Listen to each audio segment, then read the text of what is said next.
मैं सुबह उठ के यहाँ पे जैसे चार्ट खोला, चार्ट खोलने के बाद आपने ऑप्शन चेन में गए, जाने के बाद आपने देखा कि प्राइस क्या चल रहा है। सबसे पहले भाव भगवान 6, आईवी चेंज माइनस है, मतलब वोलेटिलिटी कम है, नीचे आ गया है। पीसीआर 1.23 है, और इसका मतलब पीसीआर का मतलब है पुट कॉल रेशियो, ठीक है।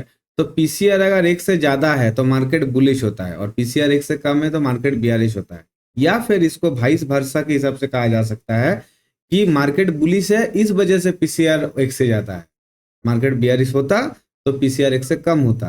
तो पीसीआर को देख के सिर्फ ट्रेड नहीं किया जा सकता, ये जस्ट देखने के लिए है कि मार्केट बुलिश है या नहीं। वो चीज़ आपका ईएमए लाइन जो है ये बता देगा। बट ये जो वेबसाइट है, इस वेबसाइट में आने के बाद आप जो है यहाँ पे निफ्टी सिलेक्ट कर लिए, 5 मिनट का इंटरवल सिलेक्ट कर लिए, एक्सपायरी सिलेक्ट है आपका ऑलरेडी। तो आप देखो यहाँ पे टोटल ओआई कॉल पुट में से पुट में ज्यादा ओआई है, और चेंज इन ओआई में भी पुट में ज्यादा चेंजेस है। मतलब नीचे की तरफ ही ज्यादा लोग है, और नीचे ज्यादा लोग जुड़ भी रहा है, तो मार्केट का चांस है और ऊपर जाने का। अगर आपको ट्रेडिंग करना है तो आप स्टॉक के साथ अकाउंट खोलिए, जिसका डिटेल्स आपको मिल जाएगा डिस्क्रिप्शन में। उसके बाद मुझे नाम, फोन नंबर और मेल आईडी भेजिए इंस्टाग्राम में, मैं आपको टेलीग्राम में ऐड करूंगा जो बिल्कुल फ्री होगा। अगर ये धीरे धीरे कम जाएगा तो धीरे धीरे ऊपर जाने का जो जो सिस्टम था वो धीरे धीरे नीचे आ जाएगा। ये हो गया पहली बात। इसके अलावा यहाँ पे और भी बहुत सारी चीजें दिखाया जा सकता है, जैसे ओआई का एनालिसिस अगर आपको करना है तो कौन सा लेवल पे सबसे ज्यादा ओआई, वो तो आपने वहाँ पे देखा। यहाँ पे भी इस हिसाब से जो बार सिस्टम में देख सकते हो, और ये चीज आपको फ्यूचर का दिखाएगा। तो फ्यूचर में जब होता है, फ्यूचर में हमेशा वॉल्यूम ज्यादा रहता है, और फ्यूचर में क्या होता है कि ऑप्शन में 500 लॉट ट्रेड होने के बाद फ्यूचर में 1 लॉट ट्रेड होता है। तो फ्यूचर का नॉर्मली चार्ट अगर देखोगे तो वहाँ पे कंफर्मेशन जो सिस्टम होता है वो थोड़ा जल्दी मिलता है। ट्रेंडिंग स्ट्राइक प्राइस क्या है आज, वो भी आपको यहाँ पे देखने को मिल जाएगा। जैसे यहाँ पे देखो पुट पुट पुट पुट सब पुट लिया है, ठीक है। यहाँ पे ट्रेंडिंग स्ट्राइक प्राइस है, पुट में है, कॉल में किसी भी तरह का ट्रेंडिंग स्ट्राइक प्राइस आज के डेट में है नहीं। 24,400, 500, 300, 700, 350, ये ट्रेंडिंग स्ट्राइक प्राइस है। मैं ये लेने के लिए नहीं बोल रहा हूँ, ठीक है। इसके अलावा कुल कॉल वर्सेस पुट वाई हमने देखा, पुट कॉल रेशियो जो है पीसीआर ये हमने देखा। एटीएम का प्रीमियम किस तरीके से काम कर रहा है वो भी हमें दिखेगा। एटीएम जो था एट द मनी, इसका प्रीमियम सबसे अच्छा बढ़ा था इस टाइम पे 10:54 के आसपास। उसके बाद ये यहाँ तक गया, फिर अभी नीचे आके देखो मैक्सिमम टाइम साइडवेज है। तो जब आपको समझ में ना आए कि प्रीमियम आज सही जा रहा है कि नहीं, ट्रेड करना चाहिए कि नहीं, तो उस जगह पे आपको ये चीज अगर आप देख लोगे, यहाँ पे एटीएम का प्रीमियम, एट द मनी का प्रीमियम जिसका डेल्टा 50 या उसका आसपास होता है, उस चीज को देखने से आपको यहाँ पे दिखेगा कि मार्केट किस तरीके से साइडवेज है। ये 240 का जोन है, यहाँ पे मार्केट पूरा का पूरा साइडवेज है। इसका मतलब अभी ट्रेड करने का ऑथोरिटी या फिर ऑप्शंस में नहीं है। इम्प्लाइड वोलेटिलिटी का अगर मैं बात करूँ तो यहाँ पे आपको कॉल का और पुट का आईवी दिखेगा। ये जो ब्लू कलर का लाइन दिख रहा है ये कॉल आईवी है, ये पुट आईवी है। दोनों का आईवी लगभग लगभग ठीक ठाक है, लगभग लगभग ठीक ही है, एक ही रेखा पे जा रहा है। कभी कभी आपको दिखेगा कॉल का आईवी ऐसा है, पुट का आईवी सीधा जा रहा है। इसका मतलब क्या है, आईवी मतलब इम्प्लाइड वोलेटिलिटी। तो वोलेटिलिटी को अगर ये रिप्रेजेंट कर रहा है, राइट, तो उस सिचुएशन में अगर आपके पास ये दोनों लाइन आ जाता है, अगर एक लाइन थोड़ा बहुत ठीक ठाक है मतलब उसमें वोलेटिलिटी ठीक है। यहाँ पे देखो वोलेटिलिटी यहाँ पे बढ़ गया था, उसके बाद फिर घट गया, ठीक है। तो वोलेटिलिटी बढ़ने से प्राइस भी बढ़ता है, ज़्यादा वोलेटिलिटी होने से भी प्रॉब्लम है। मल्टी स्ट्राइक वाई का बात करो तो यहाँ पे जो है आप 5 स्ट्राइक प्राइस चूज कर सकते हो। उस 5 स्ट्राइक प्राइस में आप कंपेयर कर सकते हो कि कौन सा स्ट्राइक प्राइस का ओपन इंटरेस्ट अच्छा जा रहा है, उसके हिसाब से आपको उसका ऑपोजिट डायरेक्शन का ट्रेड का प्लान करना चाहिए, ठीक है। यहाँ पे ओआई का गेनर मतलब जो ओपन इंटरेस्ट है वो बढ़ा है। तो निफ्टी में ओपन इंटरेस्ट बढ़ा है, 15 मिनट में कहाँ बढ़ा, 60 मिनट में कहाँ बढ़ा, पूरा दिन में अभी तक कहाँ बढ़ा। और अगर लूज किया है ओआई, अगर निकल गया है मार्केट से, वो भी चीज आपको यहाँ पे दिख जाएगा नीचे में, ठीक है।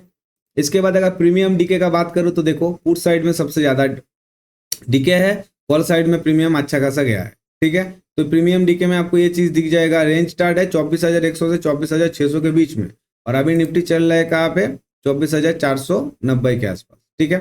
तो प्रीमियम डीके देख के आप पता लगा सकते हो कि कौन सा ऑप्शन में मतलब जो है प्रीमियम डीके चल रहा है। और अगर आपको सिर्फ एक ही स्ट्राइक प्राइस का देखना है तो रेंज स्टार्ट और एंड में एक ही स्ट्राइक प्राइस पुट करना पड़ेगा। इसके बाद आता है long and short. Long and short आपका बिल्कुल इस तरीके से जो होता है इस तरीके से काम करेगा। यहाँ पे स्ट्राइक प्राइस चूज करना पड़ेगा। जैसे मान लो मैं 22,000 सी का चूज कर रहा हूँ, तो यहाँ पे कितना लोग लॉन्ग पोजीशन पे है, कितना लोग शॉर्ट पोजीशन पे है, शॉर्ट बिल्डअप है कि लॉन्ग बिल्डअप है, ये सब चीज यहाँ पे दिख जाएगा। इसके बाद आता है प्राइस वर्सेस ओआई, यानी कि ओआई के साथ साथ प्राइस किस तरीके से चल रहा है। तो जैसे मार्केट अभी 24,490 पे चल रहा है, तो हम एक काम करता है 24,300 का चूज किए, ठीक है। अब देखो कॉल ओआई जो है ये वाला लाइन है ओआई धीरे धीरे कॉल साइड का गिरा है, ऑब्वियसली मार्केट ऊपर गया है लेकिन प्राइस उतना नहीं गिरा है। तो मतलब प्राइस जो है उसके साथ ओआई का सिमिलरिटीज क्या है वो चीज दिखने में यहाँ पे आपका मदद करेगा। बाकी यहाँ पे आप स्ट्रेटेजी वगैरह बना सकते हो, स्ट्रेडल का यहाँ पे प्लान कर सकते हो, व्यू आप वगैरह यहाँ पे सब मिल जाएगा। आप यहाँ पे स्ट्रैंगल का प्लान कर सकते हो, सी और पी दोनों का स्ट्राइक प्राइस यहाँ पे लिखो, उसके बाद आप देख सकते हो किस तरीके से जाएगा। तो मैं आपको यहाँ पे एक चीज एग्जांपल के साथ दिखाता हूँ। जैसे निफ्टी में अगर मैं बात करूँ तो स्ट्राइक प्राइस का इधर है मान लो 24,600 और इधर है 24,400, ठीक है। तो 400 का कॉल ऑप्शन और 600 का पुट ऑप्शन दोनों ही इन द मनी। इसका मैं एक ये करके देखता हूँ। तो 400 यहाँ पे आपको यहाँ पे जो करना है 24,400 पहले चूज करना है और यहाँ पे आपको 24,600 चूज करना है पी में, राइट। तो यहाँ पे 24,600 ये रहा, ठीक है। अब इन दोनों में अगर हम करते हैं तो देखो ये जो अगर हम यहाँ पे स्ट्रेंगल करके रखते तो हमारा 10:55 का जो यहाँ पे कैंडल था 11:05 तक हमारा प्रॉफिट होता, उसके बाद ये नीचे आया। तो ये टोटल ओवरऑल दिखा रहा है दोनों का स्ट्रेंगल का सिस्टम में क्या हो सकता है वो चीज यहाँ पे दिख रहा है, ठीक है। तो ये चीज हमें हो गया। उसके बाद मल्टी स्ट्राइक स्ट्रेडल, मतलब एक ही स्ट्राइक प्राइस में नहीं अलग अलग स्ट्राइक प्राइस में, वो भी आप देख सकते हो। ये स्नैपशॉट है, ये मतलब टोटल आपको ये ऑप्शन में अगर आप करते हो तो आपको दिखा देगा। तो लगभग लगभग ठीक ही है। अब देखो जितना जितना स्ट्राइक प्राइस धीमा मतलब नीचे लोगे उतना उतना आपका जो है कर्व जो है वो छोटा छोटा बनता जाएगा। सबसे ज्यादा 24,350 का मिला था, ठीक है। तो ये हो गया। इस तरीके से फ्यूचर का जो है यहाँ पे फ्यूचर का एनालिसिस आप कर सकते हो। यहाँ पे जो है कौन कौन सा कंपनी है यहाँ पे दिख जाएगा जिसमें फ्यूचर ट्रेडिंग होता है इंडिया मार्केट में, उसमें कौन कौन लोग ओआई चेंज क्या है, ओआई क्या है, प्राइस क्या चल रहा है, ये सब चीज जो है होगा। रिफ्रेश करने के लिए आपको ये जगह पे क्लिक करना है ब्राउजर में, यहाँ पे रिफ्रेश हो जाएगा, ठीक है। तो ये जो वेबसाइट है ये मुझे लगता है कि जो बिगिनर ट्रेडर है उन लोगों के लिए सही है। उन लोगों को ऑप्शन चेन दिखने में समझने में मदद करता है। आपको ये कैसा चीज लगा मुझे थोड़ा कमेंट करके बताओ।